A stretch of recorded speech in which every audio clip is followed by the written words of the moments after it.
Have you ever believed that a single plate of fermented natto could decide someone's entire career and dignity? In today's episode of True Reddit Reads, we dive into a gripping story from an American guy nervously meeting his future father-in-law in Tokyo to being publicly humiliated by his girlfriend's childhood friend, then pulling off a sweet comeback in fluent Japanese and ultimately conquering a major business deal in Osaka. Watch closely to see how he turns adversity into opportunity, and brace yourself for some unpredictable plot twists you won't see coming. Chapter 1. The Pressure Before Meeting. My future father-in-law. I can still feel that nervous flutter in my chest when Mika said, "Tomorrow you'll meet my dad." She'd already told me so many stories about him, a man so traditionally strict that he'd punish an employee for being 5 minutes late and openly criticize uncivilized foreign manners at the dinner table. For a straightforward American guy like me, being invited to dine and converse at my girlfriend's father's company felt like stepping into an exacting cultural scrutiny chamber. In the weeks leading up to that meeting, I spent hours researching the correct angle for a bow, the proper order to pour beer in an izakaya ritual, and how to address Shako the company president in the most respectful way. Secretly, I enrolled in a Japanese for business class and drilled polite phrases over and over: Hajimemashite yoroshiku onegaishimasu, arigato gozaimasu, osaki ni shitsurei shimasu, and so on. Every night I sat hunched over my laptop, mouthing pronunciations, listening to podcasts on negotiation topics from hotel vocabulary to izakaya etiquette to the nuances of a company party in Japan. Of course, Mika had no idea how hard I was preparing behind the scenes. I was terrified she'd think I was being perfectionistic or overly calculating in front of her father. So whenever she asked, "Are you ready yet?" I'd plaster on a smile nod and bury my anxiety deep inside. The night before the big day, I lay awake imagining Mr. Tanaka's inscrutable gaze, analyzing every word I said and every gesture I made. Would he accept a foreign son-in-law brave enough to propose to his daughter? Would a solemn shako be enough to win his approval? The next morning, I woke before dawn, donned my only sharp suit, carefully tied my tie, then polished my shoes to a mirror finish. Standing in front of the mirror, I practiced the perfect bow angle and whispered to myself, "Arigato gozaimasu, otsukare-sama desu."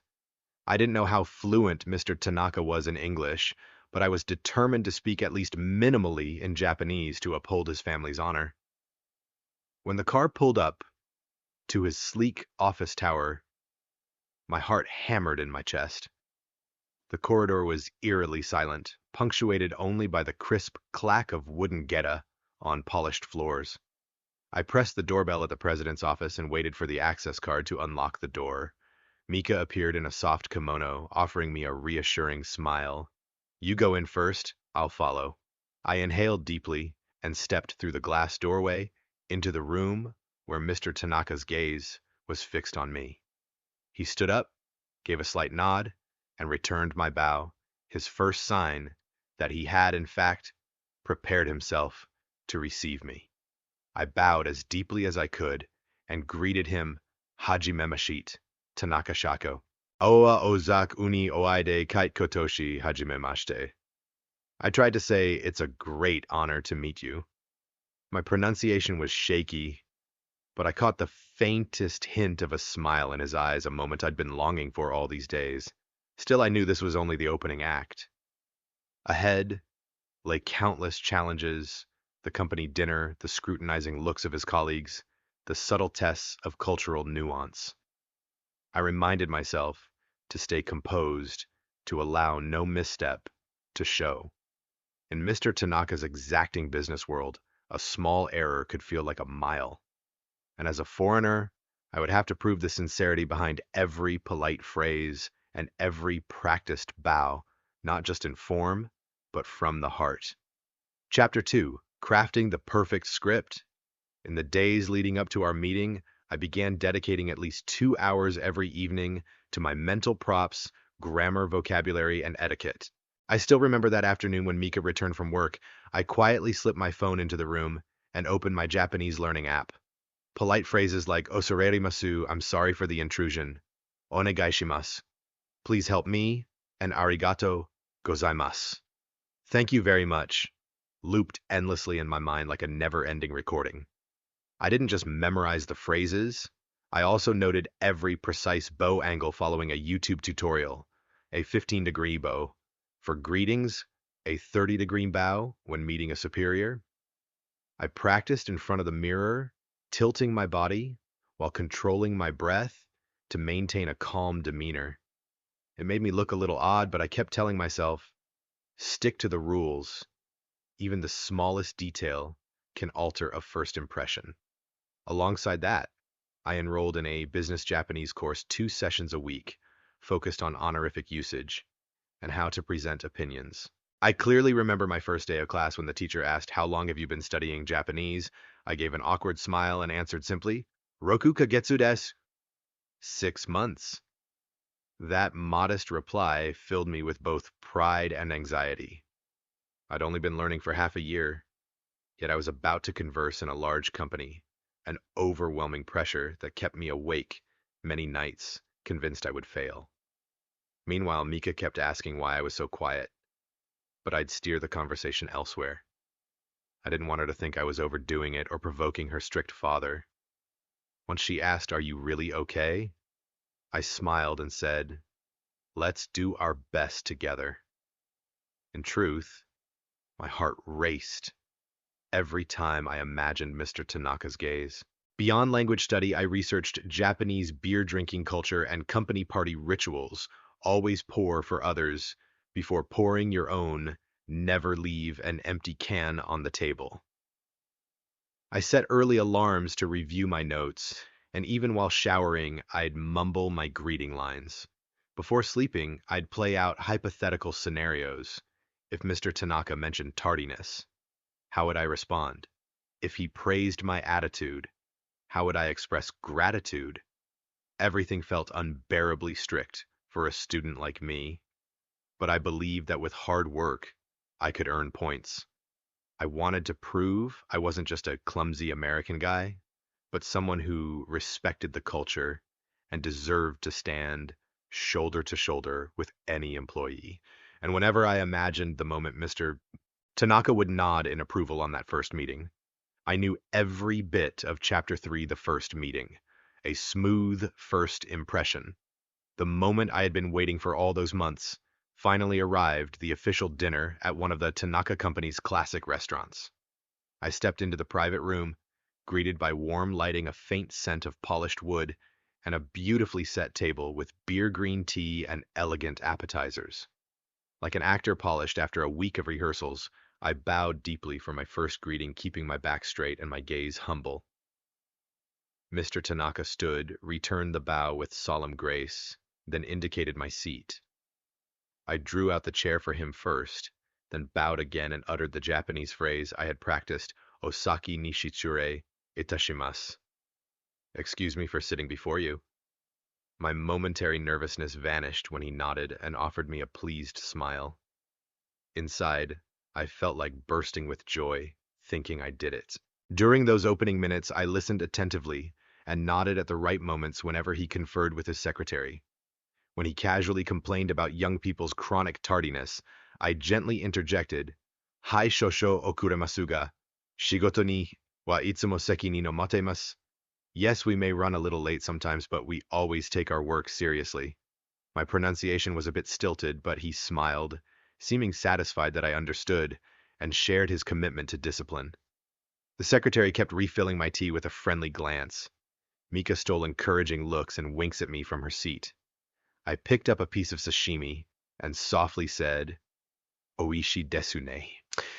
"This is delicious. Thank you for recommending it."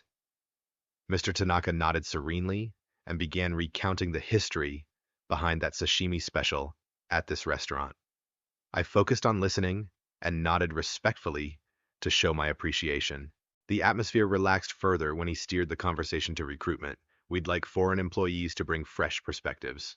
I replied, "Watashi mo sono kikai o taisetsu ni shitai desu." I value that opportunity very much. He furrowed his brow, then broke into a smile, as if assessing that I might indeed be the right fit. In that instant, I knew I had scored points. After dinner, he invited the three of us to the VIP lounge for further conversation. I recognize this as a decisive moment. Any slip-up now could undo all my efforts. But with every bow and every gentle reply, I strove for perfection. Just before we left, he said quietly, "You prepared thoroughly. Your Japanese is quite good." I simply bowed again, filled with gratitude, and softly replied, "Arigato gozaimasu." Mika squeezed my hand proudly, her eyes shining. Stepping out into the car, my heart was still racing. For the first time in my life, I felt my hard work and dedication truly rewarded. Under the Tokyo night sky, I told myself, this is only the beginning. But this first impression is a priceless ticket for the journey ahead. In that moment, I knew I was ready for whatever challenges lay before me. Chapter 4, The Arrival of Hiro, the Ultimate Disruptor. Just when I thought I'd passed the first trial by fire, Hiro, Mika's childhood friend, suddenly appeared. He's one of the company's longest-standing employees, always sporting a smug half-smile that drips with disdain. That day, Hiro wore a black suit, hair meticulously styled, standing as confidently as if he were born into the Tanaka royal family. From the very first moment, Hiro stared me down, then muttered loudly enough for his colleagues to hear in English, probably here to renew his visa, doesn't care about business. I forced a polite smile and pretended not to have heard, but the jab stung my pride like 1,000 tiny needles. In subsequent staff meetings, Hiro kept stirring the pot. This guy's just testing Japanese culture. Without McDonald's, he'd starve. He raised his voice just enough that everyone around us caught the remark. I remained silent, but each barb felt like a razor slicing straight to my heart. Yet the more I said nothing, the more everyone assumed I didn't dare to fight back, exactly the opening Hiro needed.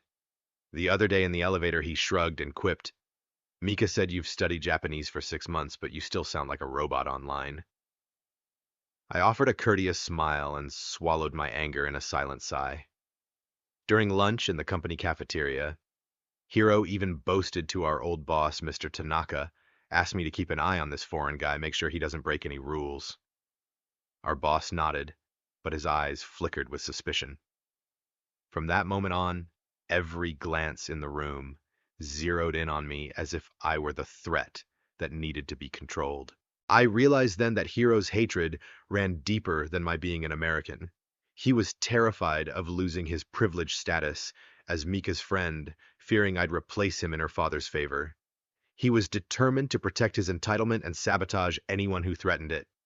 Despite these public slights, I reminded myself to remain composed. My goal wasn't to embarrass Hiro, but to win the trust of Mr. Tanaka and my other colleagues.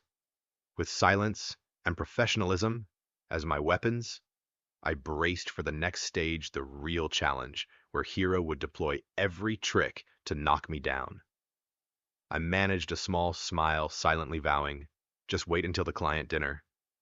I'll have my chance to strike back. Chapter 5, The Climax. The Client Dinner. The official client dinner was the decisive moment. Mika and I were led into a private room, a luxurious space secluded from the bustle outside. Her father had invited the company's most important partners and arranged exquisite sushi and fresh Wagyu beef. While everyone eagerly sampled the dishes, I silently braced myself for the test I knew was coming. Mr. Tanaka handed me a plate of Natto fermented soybeans with their pungent aroma mixed with traditional fish sauce and raw squid. He turned to Mika and said in Japanese, "Kore wa itsumo Kenji no ichiban sukina ryori da." This is Kenji's favorite dish. The table fell silent. Mika's face flushed, and I recognized immediately that this was a cunning setup by her father and Hiro. Hiro nodded vigorously and translated back to Mr. Tanaka in an overly plain tone. He says, "Natto is disgusting," and hopes to switch to McDonald's. Laughter erupted like invisible blows to my pride.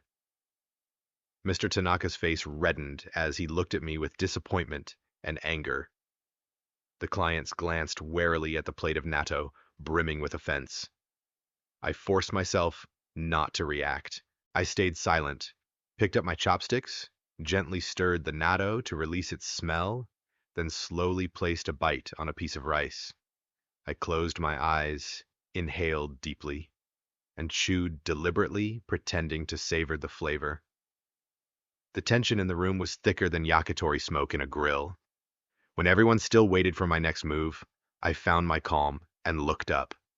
Clearly and evenly in English, I said, "Thank you for including me in this important meeting. I'll pass on more rice." My tone carried no hint of insult. Mika's eyes widened in surprise. She hadn't expected me to reply in English at that moment. Time froze for an instant. Her father sighed.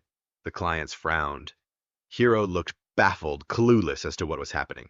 I smiled, then followed up smoothly in Japanese, "Shacho Natto wa watashi no suki na mono desu. Kondo mo zehi onegai shitai desu." Director Natto is one of my favorite foods. I would very much like to have it again next time. The room exploded in applause. The secretary nearly dropped the sake cup. Clients chuckled in delight. Mr. Tanaka gaped, astonished that I had both understood his trap and cleverly returned the favor. Hiro went pale, his gaze dazed and anxious. After that moment, Mr. Tanaka nodded approvingly. "Yoku ganbata. Honto ni bunka o soncho shite iru ne." You did very well. You truly respect our culture. I bowed humbly and said, "Arigato gozaimasu." Mika burst into tears of pride. The clients patted me on the shoulder and regarded me with entirely new eyes, not as the clumsy American, but as an equal partner. That night, I realized victory isn't about embarrassing others, but about conducting yourself so skillfully that they see your sincerity. And with that natto trick, I hadn't just beaten Hiro, I'd won the hearts of Mr. Tanaka and his top clients. The evening ended in laughter and admiration, and I walked out of the VIP room more confident than ever. The perfect counterstrike had paved the way for future successes. Chapter 6. Hiro's Revenge, the Covert Smear Campaign. The next morning, I buried myself in Japanese client files and emails, convinced that last night's victory had secured my position. But when I reached my desk, I froze. Fermented natto and raw squid were splattered across the tabletop, and my suit was soaked in that foul, fishy stench. Hiro had been waiting since dawn, snapped photos, and messaged his colleagues, "Check this out. Can an American really handle natto?" Before I'd even finished cleaning up, the first email of the day arrived. Our Osaka client had abruptly canceled the meeting, citing internal restructuring. The second email came from Mika's father's assistant, announcing my reassignment to a secondary project far from the core team. And the third, an anonymous cultural insensitivity complaint from HR, summoned me for a private explanation. Sitting across from Yamada-san in the HR office, I watched her hesitantly slide the complaint across the table. Some colleagues feel you've disrespected Japanese culture, calling traditional foods crude and being uncooperative. I presented my recorded audio from last night, proving my genuine enjoyment of natto, but the file had clearly been doctored and whitewashed until it was unconvincing. I left the meeting feeling hollow, wondering just how far Hiro would go to bring me down. At lunchtime in the company cafeteria, colleagues avoided me and the table sat empty. Even the server brusquely refused my order, claiming she was too busy. When I called Mika, she answered in a panic. Her mother had heard from some friends that I was only using their daughter for a visa. My head spun. Hiro had leaked the story on the internal network, and even Mika's family was unsettled. In every internal meeting thereafter, my slides seemed to vanish or glitch, forcing me to recreate them from scratch. Hiro quietly offered sympathy to clients via LinkedIn messages, sowing doubts about my language skills and reliability. It was like a storm. My credibility with both managers and colleagues, and even with Mika, whose family was now anxious, was slipping away. I realized I couldn't let this continue. I began investigating who posted the rumors, who shared the natto photos on Slack, and who spread malicious comments.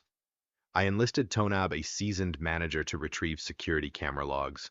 The footage showed Hiro colluding with 3 dining room staff members. He'd placed the natto on my desk before strolling off nonchalantly.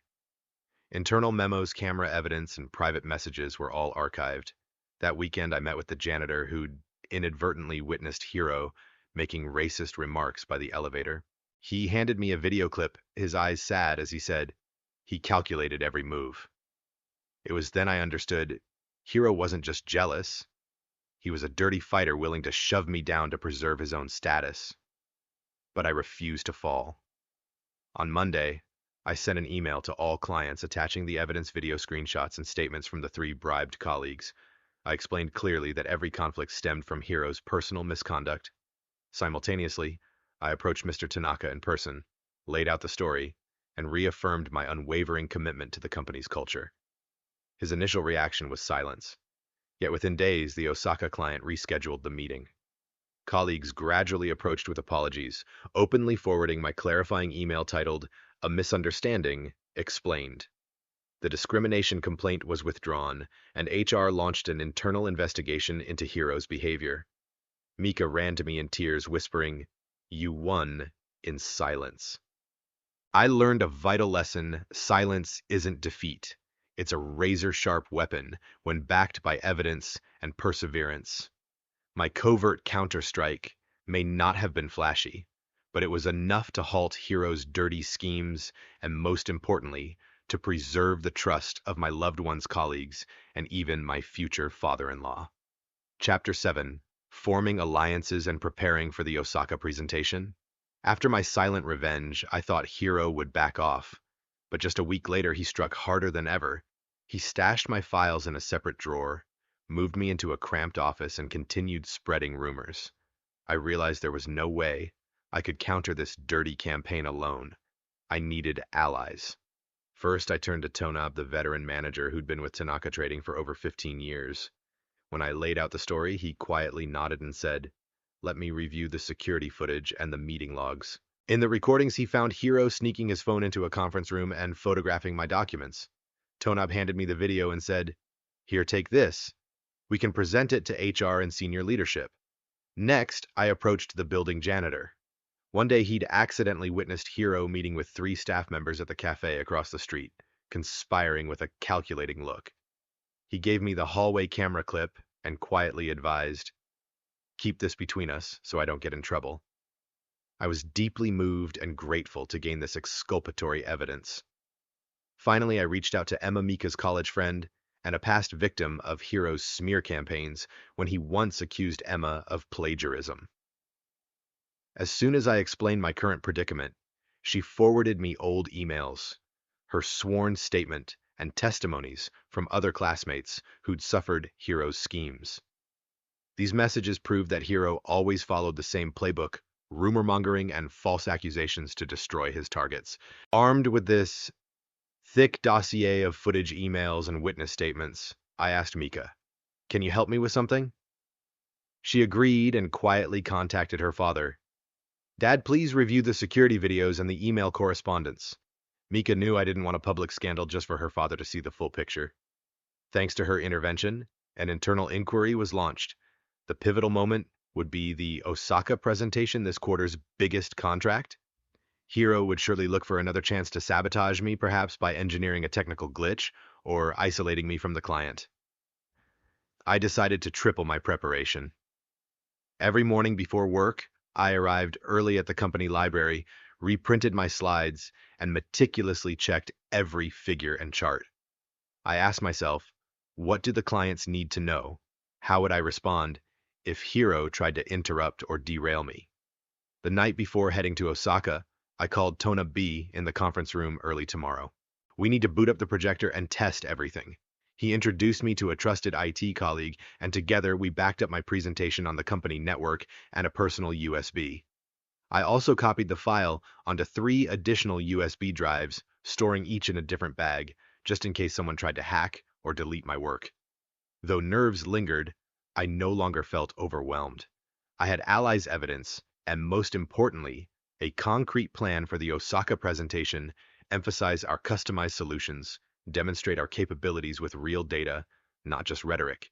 And I silently vowed whatever blows Hiro might strike, I would stand firm and turn each challenge into a springboard to prove myself.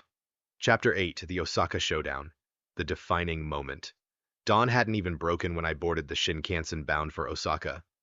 I carried 3 USB drives, my slides, the client data, and a detailed dossier debunking every accusation against me. Though a flicker of apprehension remained, I told myself, this is the last chance to prove my worth. Upon entering the conference room, I was surprised to see Hiro now posing as a consultant for the Osaka client already seated. He flashed a challenging grin, his eyes glinting with intent to trip me up. I quietly signed the attendance sheet, set my bag and badge on the table, and bowed to each of the partners. The presentation began smoothly. I opened with my first slide, a market analysis and a tailored distribution strategy for the Kansai region, supported by detailed consumption trend data. Every point I made was illustrated clearly and visually. The client's once skeptical eyes shifted to focus, nodding in agreement. Then on slide 3, Hiro seized his moment. He raised his hand and shot a question in rapid Japanese. Are you certain this data is accurate? I worked with another research firm last week, and they reported the opposite.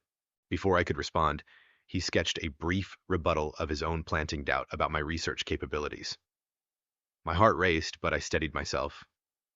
I switched immediately to a backup slide, a side-by-side comparison of our company's data and results from an independent third party. I walked them through the methods and validation processes in detail. The room murmured. The very skeptics now looked on with renewed interest. Hiro wasn't finished. During the Q&A, he twisted every question. Do you have sufficient Japanese skills to negotiate the contract, or will you need constant translations? As I began to reply, he cut me off with a forced quip about language barriers. I waited for the tension to subside. Then calmly, I advanced to my final slide, a short video clip of me speaking fluent Japanese with Mr. Tanaka and internal clients, interwoven with testimonials from Emma and Tonab. I played the video, letting my confident, precise Japanese fill the room. When it ended, I stood and looked directly at Hiro. After 6 months of rigorous study and practice, I've learned not only the correct bow angles and beer pouring rituals, but also how to listen to and respect your culture. I don't require an interpreter to persuade you. I ask only for your trust in my results and commitments. The silence shattered into enthusiastic applause from the clients. Hiro looked stunned. My Japanese colleagues nodded in approval. Manager Nishida patted me on the shoulder and said, "You did exceptionally well." By that afternoon, the contract was signed. Tanaka Trading secured victory with the solution refined from my presentation. The image of the inept American faded away, replaced by a trusted partner. As we stepped into the hallway, Mika rushed to me, tears in her eyes. "You did it in my heart." My confidence was reaffirmed. No matter how underhanded Hiro's tactics, I prevailed through preparation, alliances, and the quality of my work. The Osaka presentation became the defining milestone, proof that integrity and perseverance can overcome any challenge, and a springboard for the journey Ftachinati 9. Recovery and proving my worth under Osaka. The atmosphere at Tanaka Trading shifted dramatically. I no longer had to fight alone. The successful signing of the contract made waves across the company. Colleagues began greeting me casually, even initiating conversations and sharing data. Those wary glances I used to receive when entering meeting rooms were now replaced by genuine respect. Hiro, on the other hand, was on a downward spiral. Rumors of his underhanded tactics spread even to his old allies.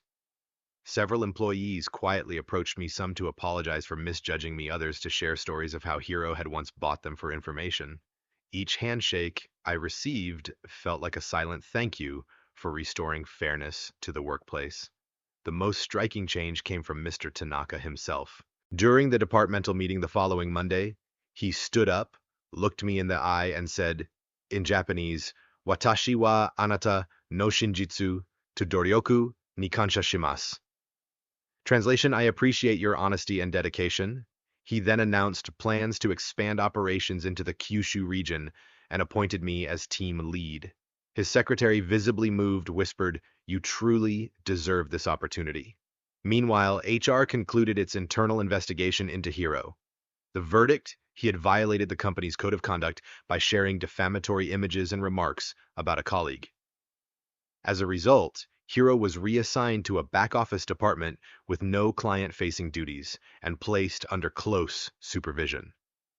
Slowly but surely, the image of him as a formidable in-house expert faded into obscurity. Amidst this transition, I received an unexpected invitation from the American Chamber of Commerce in Japan. "We'd be honored to have you speak about cross-cultural collaboration models." It was a milestone that signaled my reputation had grown beyond the walls of Tanaka Trading. I accepted and began preparing a presentation on navigating cultural integration and professionalism in a Japanese business environment, a story that Forbes Japan would later feature in their success story column. On a personal level, my relationship with Mika had never been stronger. After everything we'd been through, she saw that I didn't just speak her language, I genuinely embraced her family's culture. One evening, under the warm glow of a candlelit restaurant, she said, "I'm proud of you, not because you defeated Hiro, but because you always carried yourself with respect." I held her hand, knowing that proposing was no longer a question of if, but when. The final moment of this chapter came at the Tanaka family's anniversary celebration, hosted at the company's headquarters. That night, as Mr. Reis Tanaka raised a glass, he publicly declared, "Next year he will become director of our Kyushu branch. The Tanaka family is proud to welcome him." I bowed deeply, feeling as if I stood atop a mountain.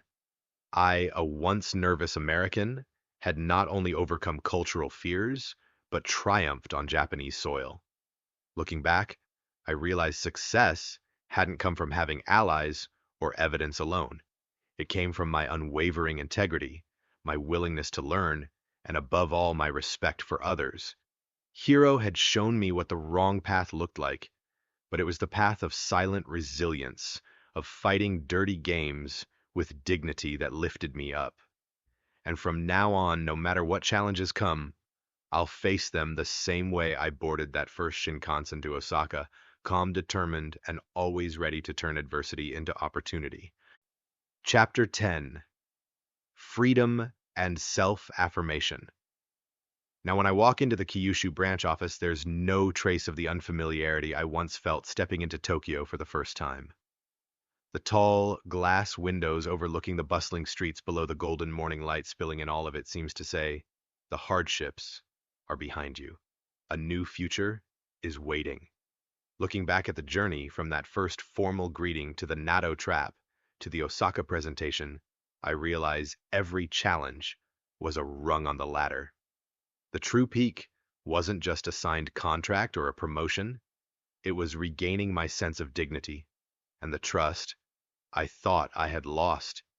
Hiro believed he could bring me down with backdoor schemes and petty sabotage, but in the end, it was the quality of my work and my respect for the culture that won. At the Kyushu branch inauguration ceremony, Mr. Tanaka stood beside me and said, "You're no longer just the anonymous American. You're now an essential part of Tanaka Trading." The room burst into applause from colleagues and clients. I was speechless, overwhelmed. Mika squeezed my hand tightly, looking at me with more pride than ever before. But it didn't stop at corporate victories. I was later invited to join the Japan-US Business Culture Advisory Council, hosted by the American Chamber of Commerce in Tokyo. There, I shared my story: how to integrate without losing yourself, how to respect without suppressing innovation. The talk was later published in Forbes Japan, attracting attention from executives across industries. As for Hiro, word had it, he'd quietly transferred to a small local firm in Kyushu, in a much lower position than before. Some of our former co-workers told me he now spoke of me with respect, but also with the kind of regret that arrives too late. I said nothing. I knew deep down that sometimes true closure is simply letting others see for themselves the difference between someone who schemes and someone who simply does the right thing. Now, each morning, I wake up beside Mika and our newborn child hearing the rustle of cherry blossom trees outside the window, I feel peace. The days when I struggled as the outsider are now just meaningful memories, reminders that with respect, effort, and perseverance, anyone can find their rightful place, no matter the culture. Thank you to everyone who walked alongside me. I often think heading out to client meetings. I've proven that difference isn't a barrier, it's a stage for brilliance. And if you're standing at the edge of your own trial, remember this, don't back down. Every practiced bow, every night, spent learning a new language, even every humiliating moment, they all become the foundation that will launch you forward. At the end of this journey, I don't repeat the shiny victories. Instead, I offer one truth. Respect, persistence, and integrity will always outlast low tactics and short-term wins. That's the lesson I carry with me, from the clumsy American rookie to the confident young director, from the guy who endured Natto to the man helping shape cross-cultural partnerships. Life is a series of challenges, but each one can be a launch pad if you know how to rise above. Be confident, be true to yourself, and success will find you. This story reminds us that in both business and life, respect for culture, consistent preparation, and the refusal to give up are the keys to true success.